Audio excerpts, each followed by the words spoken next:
In terms of hope, well, the church operates on a very, very long level, 2,000 years. It doesn't operate on 10 years or whatever else it is.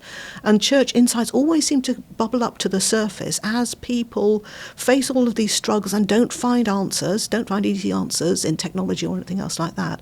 The church is always there to say, well, actually, not I told you so, but we have a different way of looking at it. Think about dignity in a different kind of way.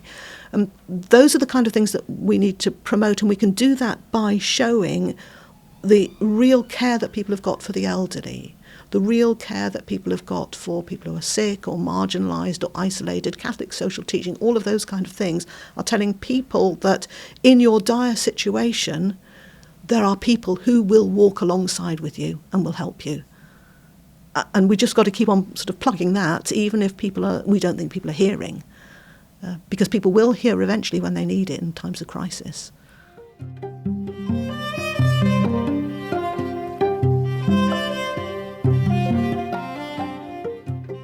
Welcome to Into the Truth, podcast from the Catholic Truth Society. My name is Piero Finaldi. I'm the CEO of the Catholic Truth Society and your host for today. I'm very happy to be able to welcome Dr Pia Matthews to the podcast today. Thank you. Pia is a senior lecturer in bioethics at St Mary's University and a lecturer in marriage and family at Allen Hall Seminary in Chelsea and a governor of the Anscombe Centre for Bioethics. So welcome. Thank you. Brilliant. So there's plenty to get our teeth into with that CV there, but I'd love to hear a bit about your background, how you got into this, because you're mother of a large family as well as all those things. I have no idea how you fit it all in, to be honest with you. But tell us a bit. How did you grow up in a Catholic family, or? Yes, definitely grew up in a Catholic family where my mother was very keen on telling us all about the faith. My father was Polish, so he had a particular attitude towards the faith as well. We all sang in the choir, served on the altar, did all the usual things. At one stage I was interested in doing theology at university, but the difficulty there was the theology tended to be sort of more Protestant or Anglican theology. So in the back of my mind it was always there. I did a law degree instead at Trinity College, Cambridge. But when my children, the last child was about to go to school, I thought, come on, let's do something else. And I looked for a theology degree. It happened that I found a leaflet saying that you could do part-time theology at St John's Seminary, Wonersh.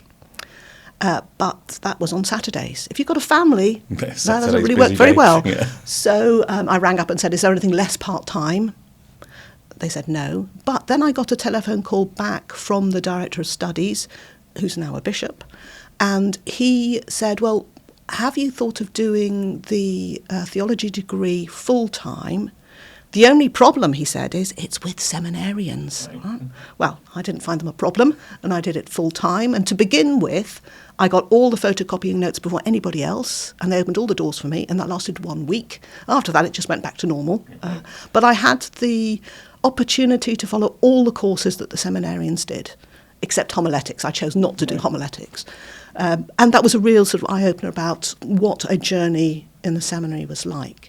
But then came the moment when they were all going to be deacons and then go on to priesthood, God willing.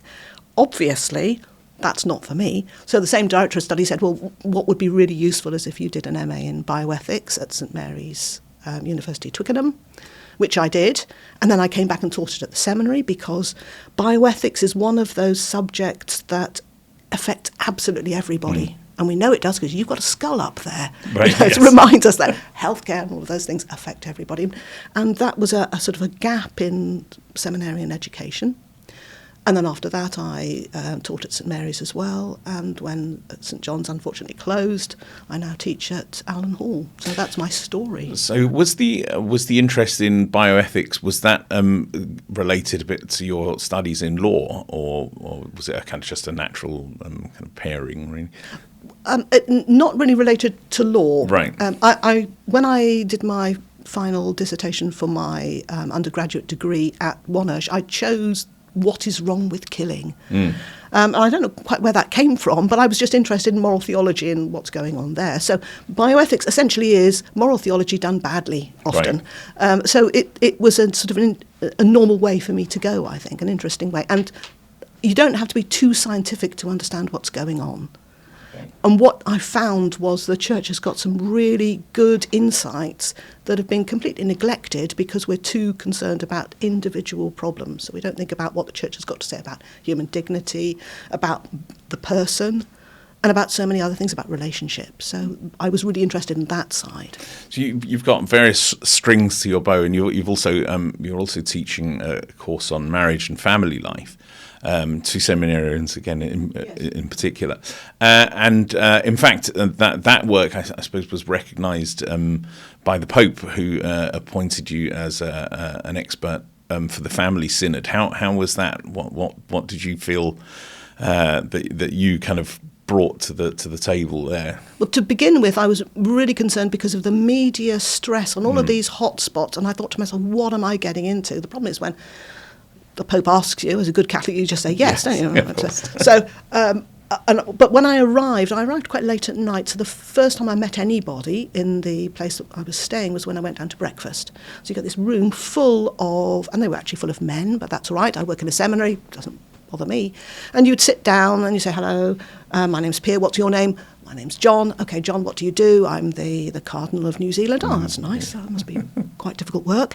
And, you suddenly, you met up with people who were really, really concerned with the people of God. How do we help the people of God? And we recognise they've got all these struggles, but what can we do for them?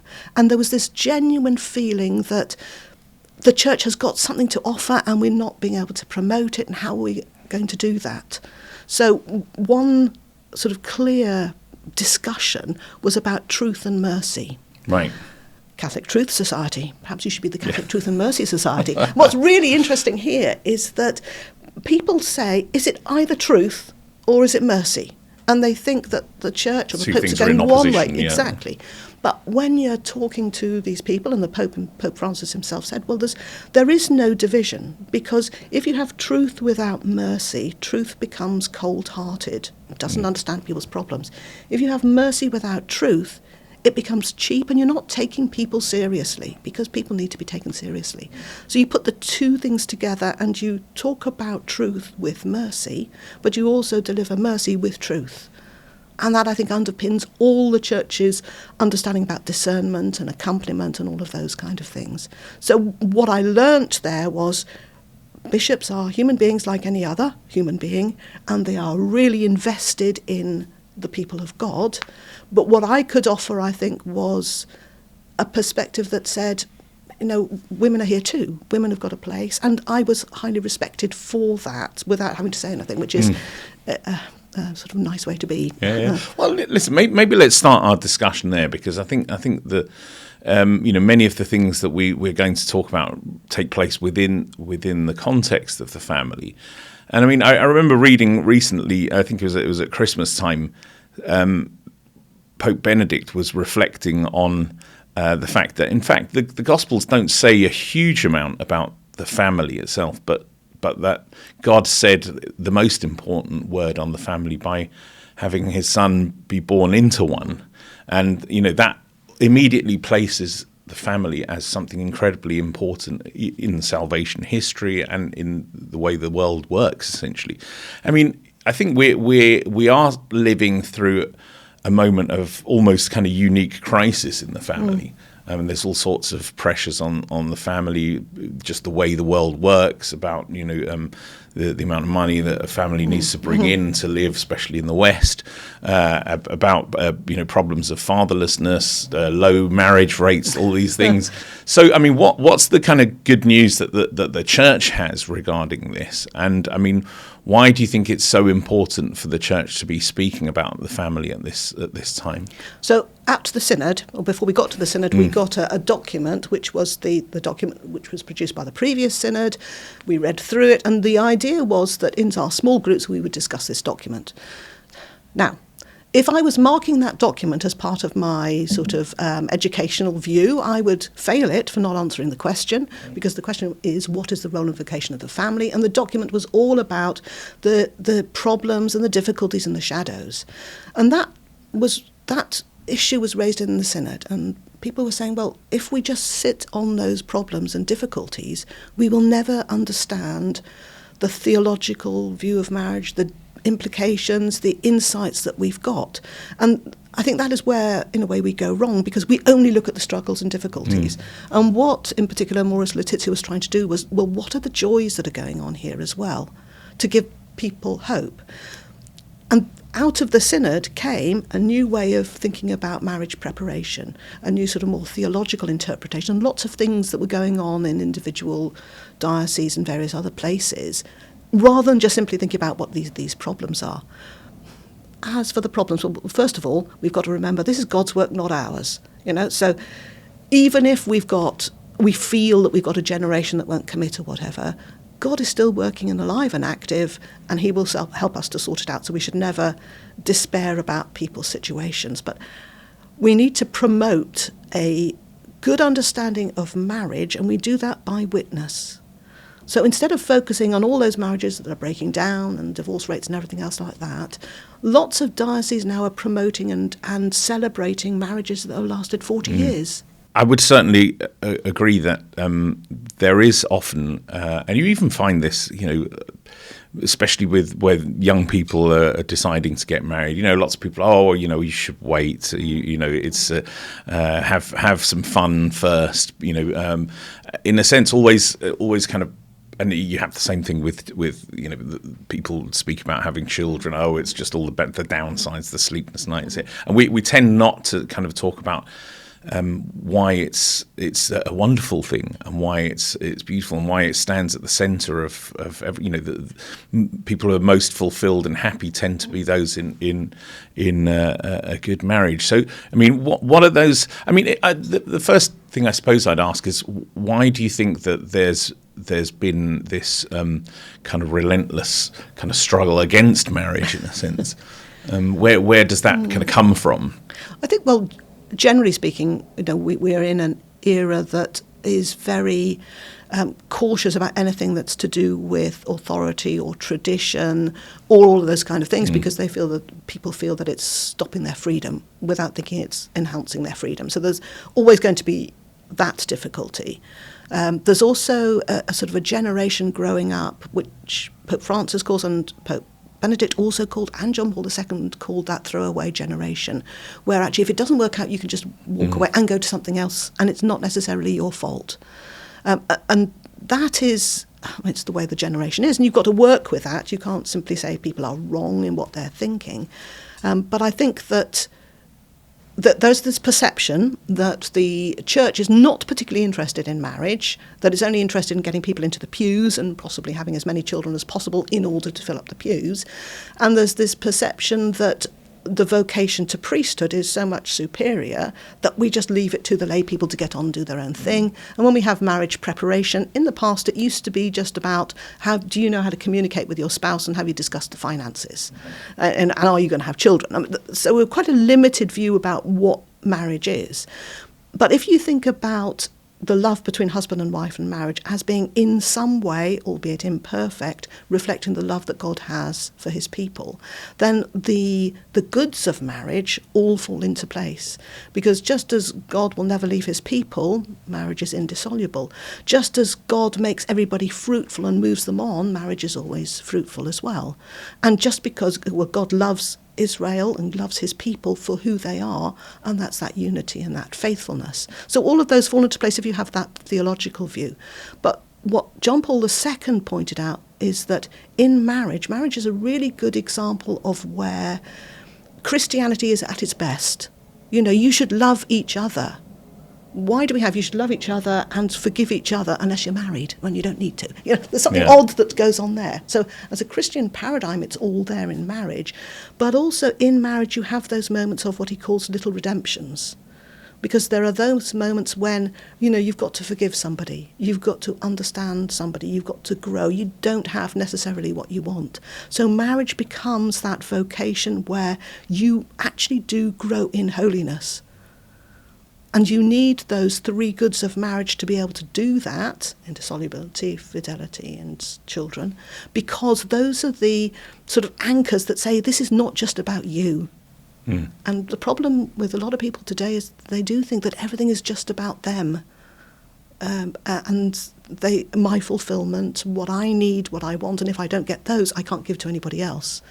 And marriage is one of those institutions that say, actually, we're important as individuals. Think the image of God as Trinity, it's one and three, important as individuals, but also as in community. And in marriage, you don't lose sight of either one of those. Each of your children is special, each of them are special in their own different ways, but it's a community. And marriage builds that up in a way that the world, if you like the world like that, doesn't. But we need to tell those kind of stories. But is it hard work or is it a struggle? I don't think my husband's listening, so I can say whatever I like here. There is that, it's got to be worked at. And so you need support. That's what preparation is thinking about. How do we support newly married couples? How do we make sure that people are looked after before they reach a crisis? All of those kind of accompaniment things that we need to think harder about. I mean, in a sense, I suppose you were talking about the goods of marriage, and I often wonder if the world approaches it, because the world thinks always about finite goods, in a sense. And so, approaches marriage a bit like that, saying, well, if you concentrate on, if you have one, more than one child, you'll have to divide up your love and you won't have much left for each one, where these are not the types of goods that we're talking about. And I think that's a kind of a big problem, or a lack of imagination on the part of the world, but also on us, that we're not able to kind of communicate that well. But also the world thinks of marriage as a contract. And when you've got a contract, you have a contract put there for when things go wrong. The contract is there, and if it's breached, then there'll be penalties or whatever. But in a theological view of marriage is a covenant. And a covenant is that sort of binding term that people have with each other, where even if the other person goes astray, as the people of Israel did, the covenant is never broken, it's always there. And that's why, you sort of work towards it. And it's a hope thing, not a fear thing, not a fear that it's all going to fall apart, but a hope that you can do this. But you can only do this with grace, and that's why you need a sacrament, because the sacrament is going to give you the help there. I think the other thing is that, one of the most important factors as to, whether the next generation are going to kind of continue in the practice of the faith, if we are going to have those bums on seats. Can I stop you there? Yes, sorry. Church teaching is very clear about this. It's not a question of getting more people in church by having more children. What you are doing in marriage is you are giving somebody the opportunity to one day be face to face with God. I mean, how greater can that be? You're bringing somebody into the world who will live with friendship with God forever. Yeah. So that, again, the perception is that we're just doing this for the church.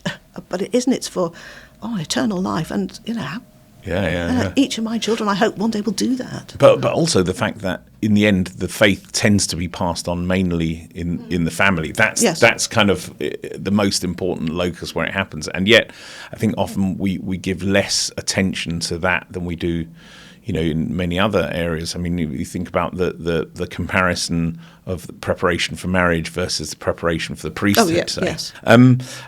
So, I mean, if we can talk, we've spoken a little bit about the having children, and I think there are lots of very interesting kind of questions that are kind of swirling around in the world at the moment, and the question of children, I think, has become a real like a kind of hot potato, because on the one hand, there are many in the world, and I mean, there are many reasons that are kind of posited for not having children. And it's kind of scary. I think over 50% of the sort of Gen Zs have said that they don't want to have children because they want time for themselves.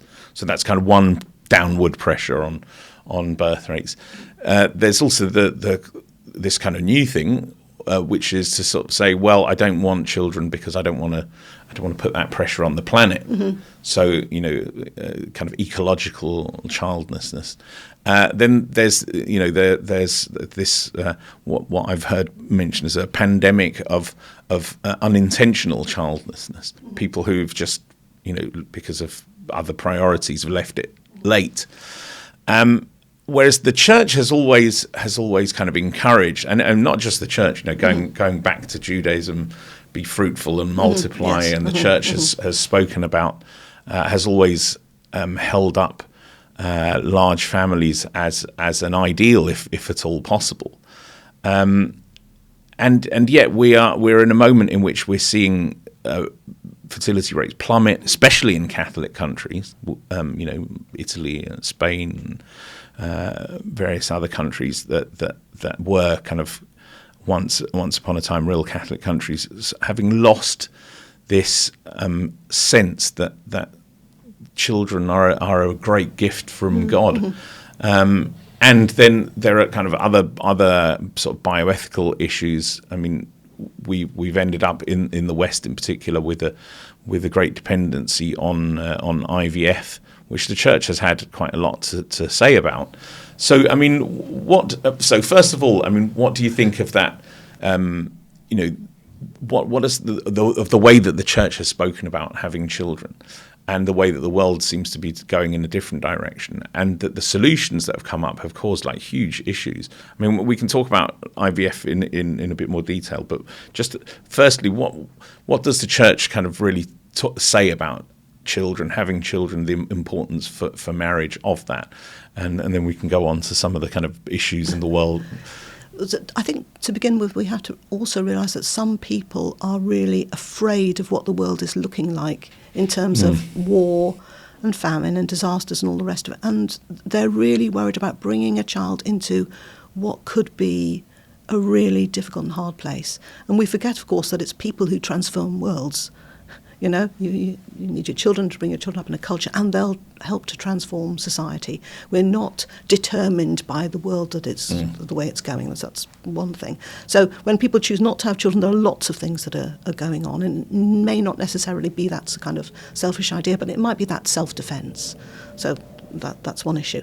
But for the Church, all children are made in the image of God, and you're in the image of God from the very beginning, you know, right from conception or wherever the start of life is. And it's the moment we think it's conception, and that's what we're going to hold to. And it's to do with the dignity of the human being. You know, for the dignity of this new life, you need to have it within the loving embrace of a married family. So it's not even the Church being cautious about IVF. It's also saying it should be within marriage as well, because you need that kind of support that is sacramental and theological, as well as being sort of an environmental kind of support. And I think that is where people will see a disconnect, because they think the Church is very pro-life but won't allow technology to intervene for people to have children. And again, it's important here to say the Church has always recognised the real struggle of infertility. It's tragedy for so many people. We know that from the Old Testament, and it's gone all the way through. So it's not some kind of easy thing for the Church to say, oh yes, no technology here. And in some of the documents, if you look at Donus Vitam, for example, Donum Vitam and Dignitas Personae, they talk about the kind of therapeutic things that you can do that are going to assist people to have children. And often people don't go down the route that you can do these various things that don't disturb the act between the couple without having to go through the technology that does dissociate what the couple does from actually having the child. And the problem with the technology is that inevitably you have to think lesser of that early embryo. Because if you thought that early embryo did have the full image of God, you wouldn't be able to simply create it in the lab and see what happens, because in the lab it's like an experiment. You're trying to put it together and see what happens. And inevitably it's going to be looked at and observed, which is something we don't do to human beings. And inevitably it's going to be tested, because currently in IVF people do not, or clinicians do not, implant embryos that are, well, whatever there's defective means there. So you've turned what should be a personal life into an object that is then going to be chosen or not. And that is just the way the technology works. And people have argued, well, if you only fertilise one egg and have one embryo, that should be all right. But still it's the same kind of thing, because this has now become an object of your choosing and not a gift. And people should be gifts, not objects. But it's really hard for people to understand that, because people are looking for that good of a child. And so we can understand as a church why people are going for that. And that's why we're looking at different kinds of technology that are not going to turn these into objects. NAPRO technology, for example. And not enough is done about those kind of assistance, and the focus is always on church says no. Yeah. And a focus on church says no misses out all of those insights and discussions about the dignity of the human being, and also sometimes maybe it isn't God's will for you that you do have your own child, because children are gifts, not rights or anything else like that. And that's a really hard lesson for people who know they would love this person, and they do love this person. And I've got to say to my seminarians, you'll be talking in a class, and in the class you'll have children who've been born through IVF. What are you going to say, and how are you going to say it? And then you get to the baptismal font and somebody says, oh, thank goodness for IVF, that's the first thing you've heard. What are you going to say? And the answer is, congratulations, what are you calling your baby? So it is hard, but we can understand where people are coming from, because they're coming out of that, the good of life. So, I mean, that question is one I think that is coming up a bit at the moment. I noticed on social media at the moment that there are questions around IVF kind of swirling around. Well, the first one is this question of the rights. Yes. So the church, would it be correct to say the church doesn't think that we have a kind of right to have a child as such? So the difficulty here is, what do you understand by rights? Okay. All right. And so we have this view, particularly in a very liberal West, that right equals my right to choose, my right to anything. So what started off as being a universal declaration of human rights, of basic things like a right to life, right not to be tortured and whatever, has been extended to mean whatever I want, as long as it doesn't harm anybody else. So we've got a very reductive view of rights at the moment. And the church's view of rights is much more along the lines of human dignity. And it's along the lines of duty and responsibility and all of those things that go with it. It's not just simply a right to. And I think that there's a real danger. I mean, we're going to get this with the right to assisted dying and all the rest of it. There's a real danger in thinking that rights are like those trump cards that you raise that will stop anybody stopping you doing what you want. And that is the same with the right to have a child. People don't have a right to have a child because children are gifts and they're human beings. You don't have rights over other human beings like that. And I mean, one of the really kind of interesting and I suppose tragic in a sense consequences of IVF has ended up being that we have millions of fertilized eggs of children essentially in suspended kind of animation basically. And the question, because one of the questions comes up, and I mean I think in America this is something that has happened with people kind of adopting frozen embryos. Frozen embryos, but the church would sort of have some problems with that. And in a sense, is there even a solution to what should happen to all these fertilized embryos? So in the church document Dignitas Personae, it talks about frozen embryos, and it says that there's a double injustice going on here. And the first injustice was that they were created in the first place to be kind of spare or waiting or, sort of in that kind of limbo. And the second one is that they've been frozen and then are waiting. And in the United States they're called snowflakes, and they have little numbers, so your human being is a number. Doesn't have a name, it's a number. So the church says, well, we're in this double injustice and there is no proper solution to this. And one of the difficulties about going down the route of embryo adoption is, of course, that it's got to be done in an IVF clinic. And then people will say it's Catholic IVF, and then that might cause scandal. People might think that the church says that this is all right. So I don't think there is a real or a good solution. Because the other solution, I suppose, is that eventually they're going to have to be destroyed. You leave them to perish. And that is a hard thing as well. So I don't think that there's an answer to that. We might want to think, well, church should have answers to everything. But sometimes, technology has gone so far without thinking. The ethics is always so far behind that the technology creates all of these issues that the church can only say, well, let's look at our insights, let's think about the dignity of the human being, let's think about the sanctity of life and all of those kind of things and how we can work through it. But it's not an easy answer. And the church did say from the beginning, this is not a good idea. It did indeed. Yes. You shouldn't be doing this. So it's a problem not of the church's making, that's for sure. But I think already, for example, the NHS has recognised that IVF actually isn't the answer for many people. The rates for success are really quite low for a medical intervention. It's become big business because clinics are offering all kinds of extra add-ons in order, and then in a way it's buying into that people's real fear that they'll never be a parent. And because people find it difficult to manage, existential suffering, soul pain and all the rest of it. And so you look for a way out, and that bypasses that soul pain that you're still going to have when it fails. Yeah, and the other thing is that in the end, the IVF doesn't often get to the root of the problem, or doesn't even look at the it's root not of the to deal with problems. it's just to bypass the symptoms. And that's why something like naprotechnology has the same success rate as IVF, but it actually looks to see what is the issue here. But at the same time, people have realised that using some of the drugs for IVF, people conceive naturally. Oh, God is good, So it's interesting the way things sometimes work out for people. I mean, the kind of the mirror image to the IVF problem is IVF. People are spending huge amounts of money because they desperately want a child. On the other hand, we live in this kind of, it's almost a sort of schizophrenic society in which, on the other hand, a child which is conceived by accident, should we say, it's becoming easier and easier to abort the child. And I mean, in particular, the Parliament's discussing about decriminalising abortion altogether.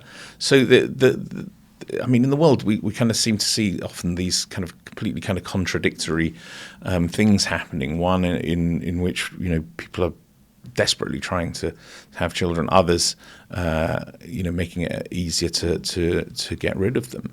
I mean, that points to a real kind of cognitive dissonance within the way that the world kind of looks at this kind of gift of children. I mean, but again, it's viewing certain human beings as lesser. Right. That's the only way that you can do any of this. So in IVF itself, you've got a whole hierarchy of embryos. The one that's desperately wanted that you're going to implant, the less good one that maybe you do some experimenting on, the spare one that's left over from IVF and maybe the doomed to die one. You've got this whole sort of hierarchy of human beings that you've decided is lesser. And in termination, it's the same kind of thing, that this thing that you've got at the moment is not for me, not for right now, for various reasons. So it must be somehow lesser human being because you can terminate it. Or this human being has got what might be a risk of certain disabilities or whatever it is, so therefore it is lesser. And you have hospitals that are, the downstairs they're saving babies at 22 weeks, and upstairs they're having termination. So you're right, there is that sort of mismatch of what's going on. But it is because you see people as lesser. My wife and I, we had an experience where we miscarried a child at, I think it was about 17 weeks or something like that. It was fairly far along. And I always remember this strange situation where the hospital sort of said to us, essentially, do you want to treat this as a child or not? Do you want a funeral Yes. or do you want us to just chuck the baby away? And once we said yes, we want a funeral, we want to treat as a child. Everything, the whole kind of machinery of the NHS kind of helped you to do that. But if we'd have taken the other decision, they would probably would have gone into the incinerator like the next day, and it just seems like such a strange way of looking at it. But the other attitude is that embryos or fetuses are replaceable. You can always have another. Yeah. And we forget that even if we haven't seen this new life as independent and doing its own thing, it's actually unique and irreplaceable as it is. So we think in terms of, again, a lesser human being. It doesn't have any personality or anything, so it mustn't have a uniqueness. And church teaching will say every human being is like a unique perspective on the world. This is Gregory of Nazianzus or Gregory of Nyssa. They talk about all human beings are like a little world right? A complete planet that we cannot really fathom the depths of. And once that planet has gone, there'll never be another planet like that. Even if you're a twin, you're still that unique. And we've lost that sense of the uniqueness of human beings, I think, because we just want to treat everybody the same, and that forgets about distinctiveness. But again, that's your Trinity, the one and the three. Is that uniqueness that's there that talks about the three. But again, talking of the sort of the dissonance between the way that the world looks at things. I mean, I remember back in 2012 when we had the Olympics here in London. And, following on from the Olympics, we had the Paralympics, and there were these incredible posters that were kind of really glorifying the Paralympians as kind of superheroes, as people who had incredible talents. And at the same time, we are able to, sanction abortion up to birth for disabilities. So and the other thing is, I remember growing up being a little bit involved with kind of pro-life discussions, and really thinking, that as scans get better and as it becomes more and more obvious that the fetus is a child, and you can see it very clearly. I mean, we've had one of our children, we had one of those 3D scans, and they were really amazing. I mean, literally, the baby looked like, you could see what she was going to look like, basically. And yet this doesn't seem to have had the effect that one would have hoped for. In fact, if anything, the law in the UK is becoming more and more, is making it easier and easier. Pill the morning after pill at home, and now decriminalisation. I mean, do you see kind of any hope for the situation with regard to kind of abortion in the UK? I think first of all we've got to start from the view that people are sheep without shepherds, right? And people think that they're doing the right or the good for them. And it just so happens they mistake what the good is. I mean, that's what Aquinas thinks sin is. People just miss the mark, and they just don't see. They see a lesser good as being better than a higher good. So how can we bring the insights that the church has got to the table and have those discussions when church has been marginalised, religion is marginalised in a sort of pluralistic world? So there's sort of that aspect. I think we can do it through disability, though, in part. Right. Now, one difficulty over the Paralympics was that hate crime rose after the Paralympics, because people would turn to people in wheelchairs and say, why don't you get up and run? Why don't you put a bit more effort into life? If they can run marathons, why can't you? So, again, there's that misunderstanding about what is going on. And in a way, the mistake we make with disability is we think that it's all about increasing people's function and enabling and getting people going, instead of thinking about the being of the very person, the uniqueness of the very person. And they don't have to be all like all other people. They have to do what's good for them. So sort of there's that area. But in terms of hope, well, the church operates on a very, very long level, 2,000 years. It doesn't operate on 10 years or whatever else it is. And church insights always seem to bubble up to the surface as people face all of these struggles and don't find easy answers in technology or anything else like that. The church is always there to say, well, actually, not I told you so, but we have a different way of looking at it. Think about dignity in a different kind of way. Those are the kind of things that we need to promote, and we can do that by showing the real care that people have got for the elderly, the real care that people have got for people who are sick or marginalised or isolated. Catholic social teaching, all of those kind of things are telling people that in your dire situation, there are people who will walk alongside with you and will help you. And we just got to keep on sort of plugging that, even if we don't think people are hearing, because people will hear eventually when they need it in times of crisis.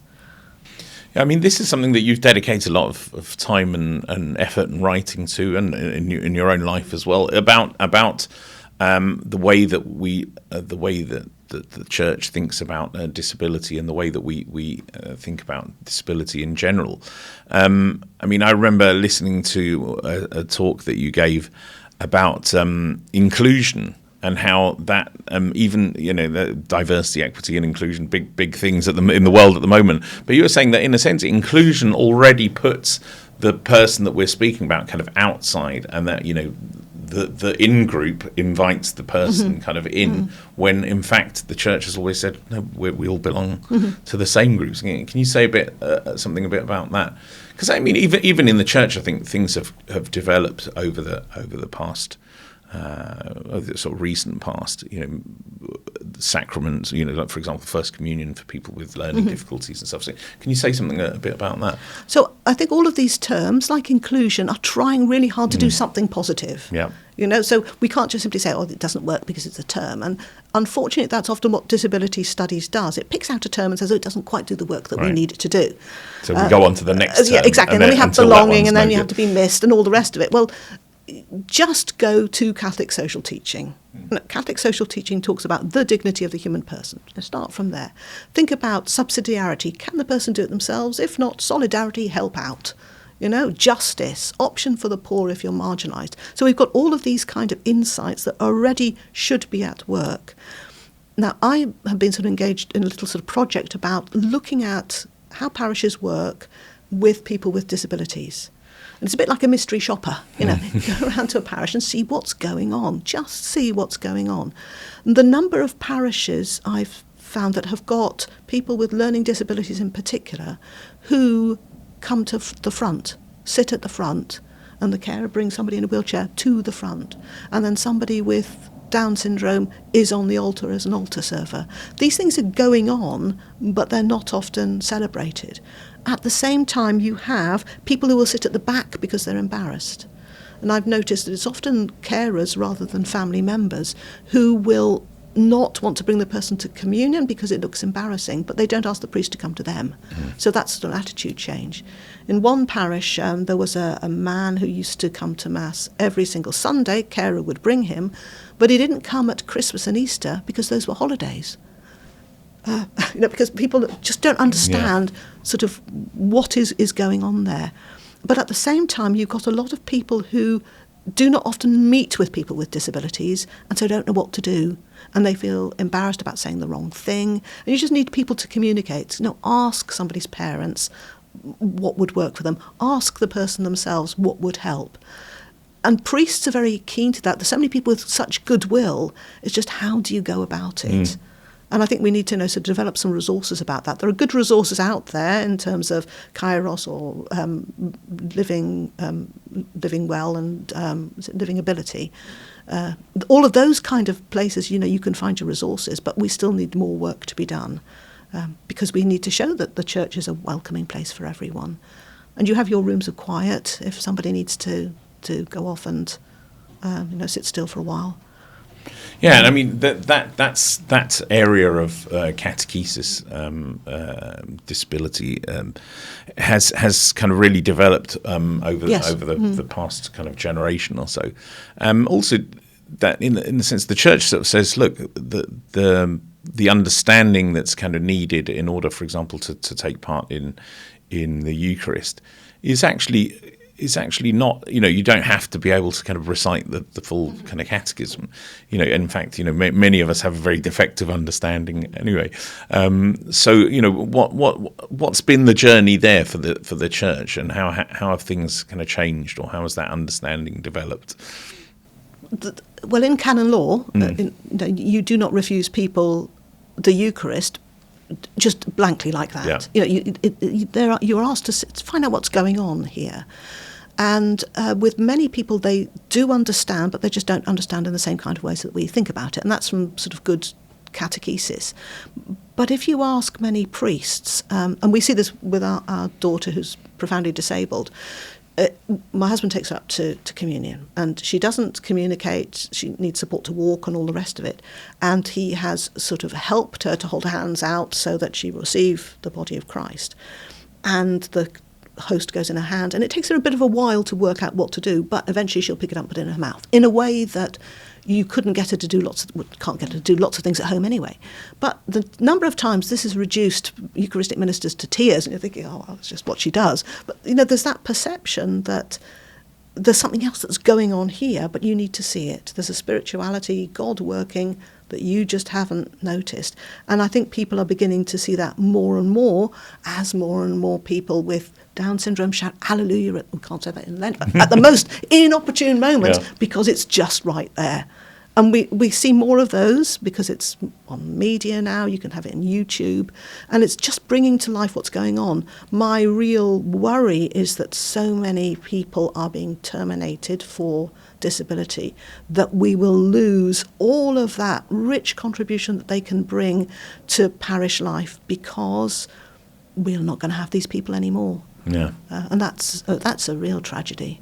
No, I remember seeing an amazing clip of I think it was a procession, a Good Friday procession, and there was Christ carrying the cross in the middle of the road, and this disabled child walking next to him and like putting his arm around him and trying to stop the soldiers. Yeah, and in a sense, sort of that is the perfect response. It is. Yeah. That is, when we see that's the pure Christian response, that we want to kind of join Christ and in that moment, and to lose that, those people who say, oh, we're resolving the problem of Down syndrome in what is it, in Scandinavia, in Iceland, by basically aborting every child with Down syndrome, and the world is losing something. Yeah. But at the same time, we've got to remember these are not angels and not saints. Yeah. So they need appropriate catechesis. They need to be challenged when they don't necessarily live the way they should live. So God loves everybody. He loves you so much, but he doesn't want you to stay there. He loves you as you are, but he wants to move you on, every person. And that's why if you don't do proper catechesis, if you simply give out communion without thinking about it, or not give out communion, if you're not working with this person, you're not doing justice to a child of God. And everybody is owed justice.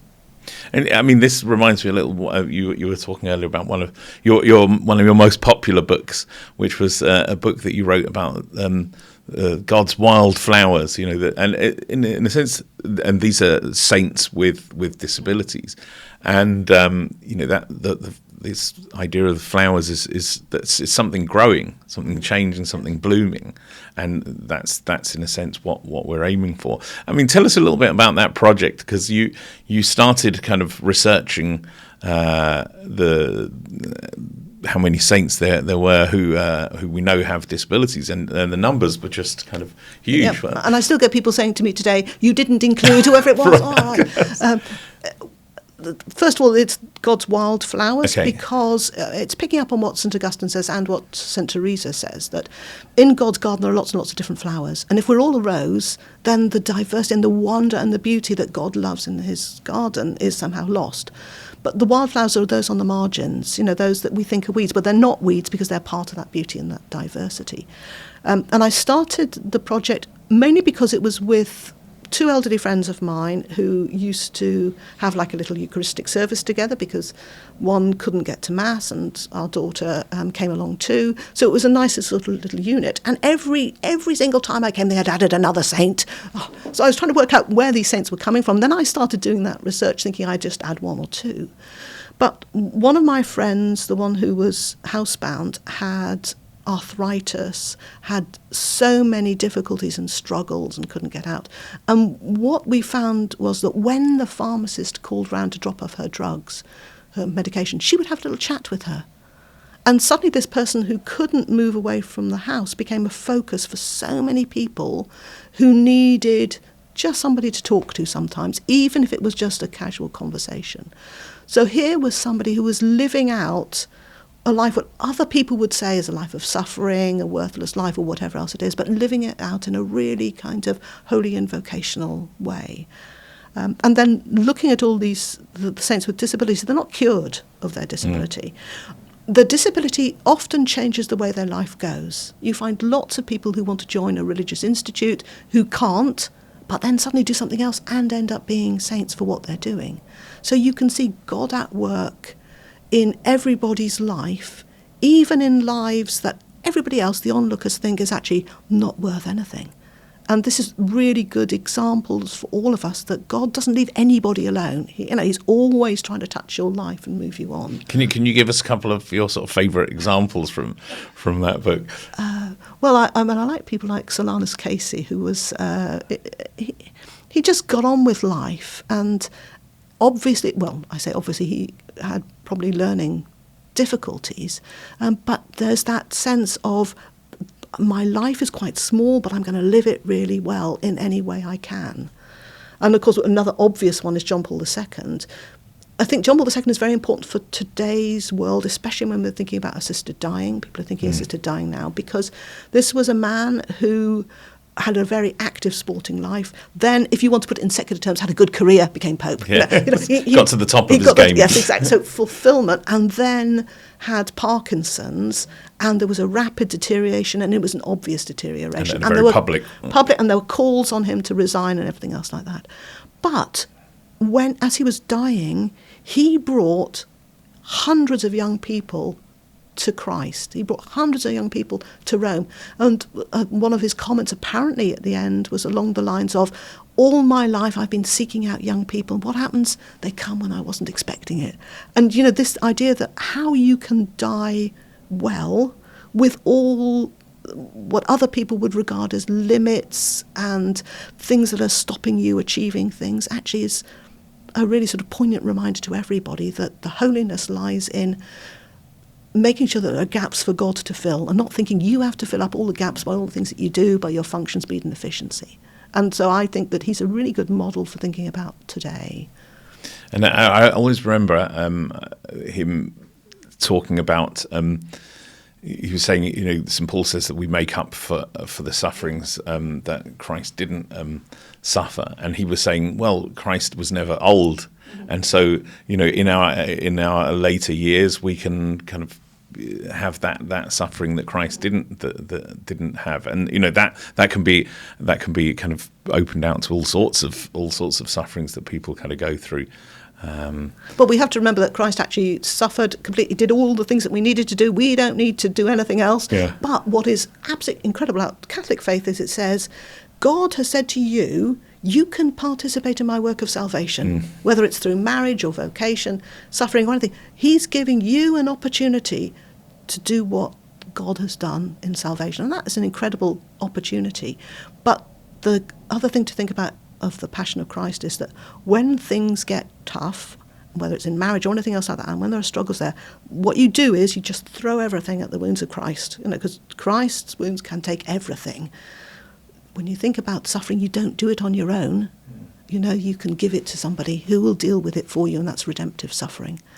Because otherwise you risk going down the route of saying that suffering is good, or suffering is something that is wonderful. Well, just give it all to Jesus.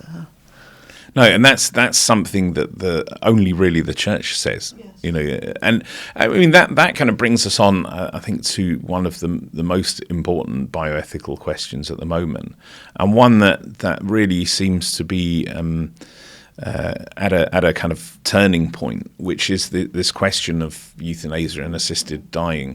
I mean, we've seen this. Various countries go down this road. I think it started in Holland, didn't it? And then Belgium had a very kind of liberal law, and it seems like Canada has gone kind of really far. And in England or in the UK, it seems to be something that just comes back and back and back, and you get this horrible feeling that kind of every time it comes to Parliament, it gets rejected. But then the argument then it just comes back again the next year, and you got this horrible feeling that eventually people are just going to run out of reasons to refuse it.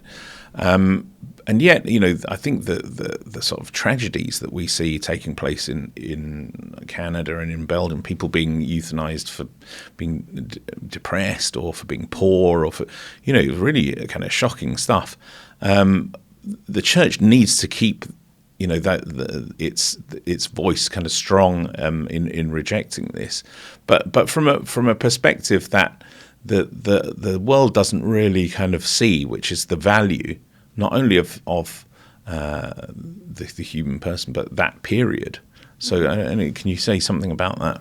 I think, first of all, we have to understand that people are really suffering. Yeah. And we don't want glib responses, and we don't want to say, oh, well, it goes bad in other countries, so therefore it'll go bad here. We need to look at their stories and what's really going on here. I think it will go bad here as well, but that's not probably the strongest argument. But if you look at the stories that are behind this, even those the legislation, it says it's going to be very, very limited to people with less than 6 months to live, except you can't ever say when that is. And if they've got full mental capacity, and it's all voluntary, and all the rest of it, they've got to have terminal illness.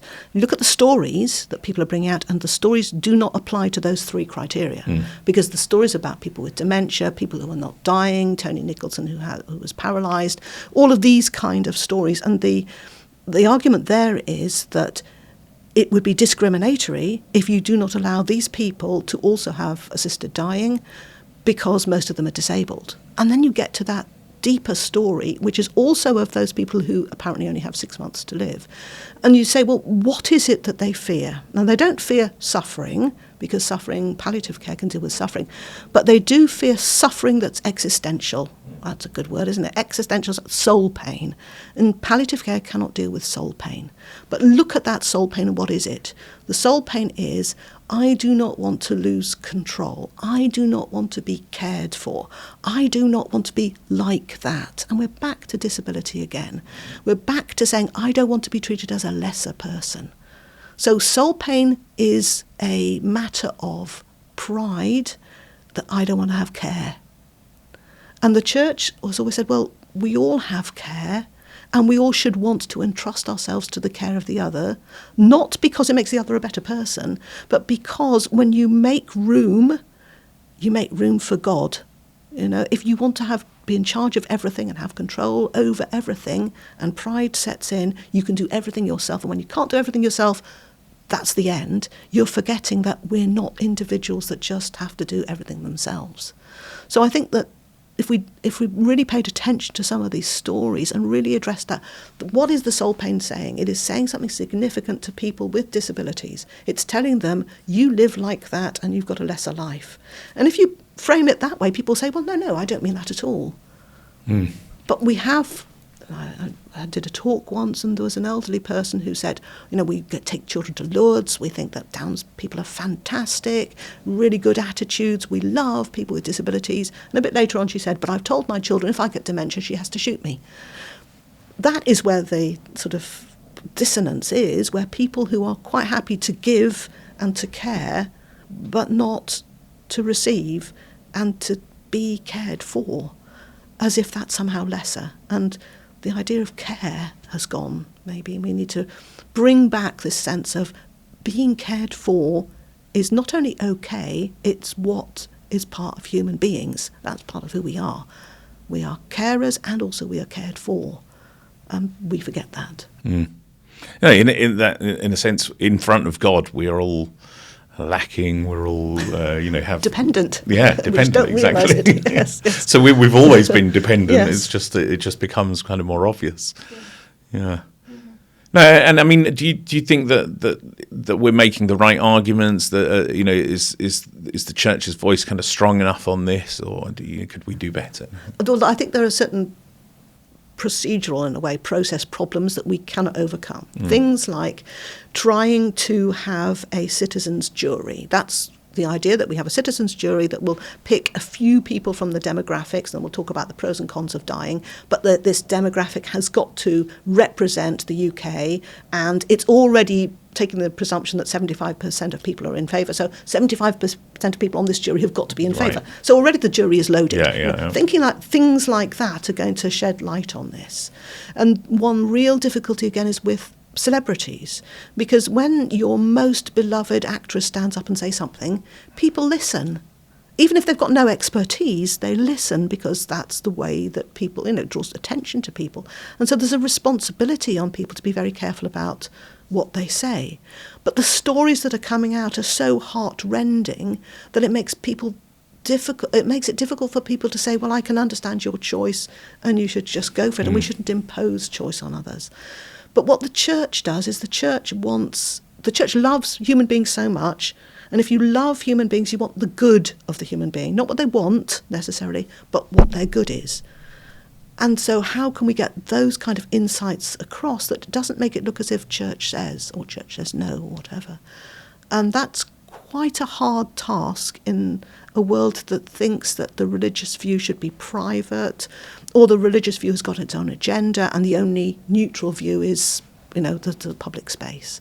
That's a lot of work to be done there. Yeah. And I mean, the church does tend to always kind of seem to be popping up and sort of saying no on this, no, and Yes. rightly so in a sense. But I always wonder whether this tactic of using the stories, the kind of heartrending stories that, for example, we used to such great effect in the abortion referendum in Ireland, whether that's something that we should kind of take a kind of leaf out of Why do you think we have the stories of saints then? Yeah. Those stories are there to tell us that there's something else going on here. There's a different way of living and all of the rest of it. But people are not hearing those because they're not, well, maybe not presented, or because it's, as I say, viewed as this sort of religious thing that must only apply to those people who are religious. And that's a matter of evangelization. How do you get the message of Jesus across to people who are, not listening?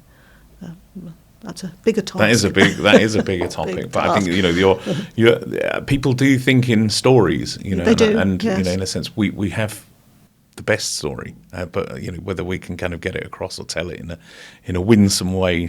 But you can't also just simply trade off stories, because then it just becomes, well, for you it works, for me it doesn't. So you have to then go into those deeper insights about, well, what do we mean by human dignity? Dignity is not just about my choice. If you think dignity equals choice, and being undignified means deprived of choice or control, what does that say about a whole swathe of human beings, people who are disabled in particular? We need to think more deeply about some of these things that people just bring out and sort of suggest is the way forward, and they're not really critically thinking about it. So we have an important kind of job to do, especially in those areas. And I must say, I think the work that you've been doing has been kind of fundamental there, and very, very helpful in being able to Thank you. tell those stories, and also to give the background why the church thinks of all those things. So it's been wonderful to speak with you. Thank you so much for speaking with us about these kind of fundamental topics, and I hope we can have you back at some point to talk about them in a bit more detail. Well, it's wonderful what the Catholic Truth Society does in trying in little tiny booklets to let you know the good news. That's also great. Thank you very much. All right, thank you.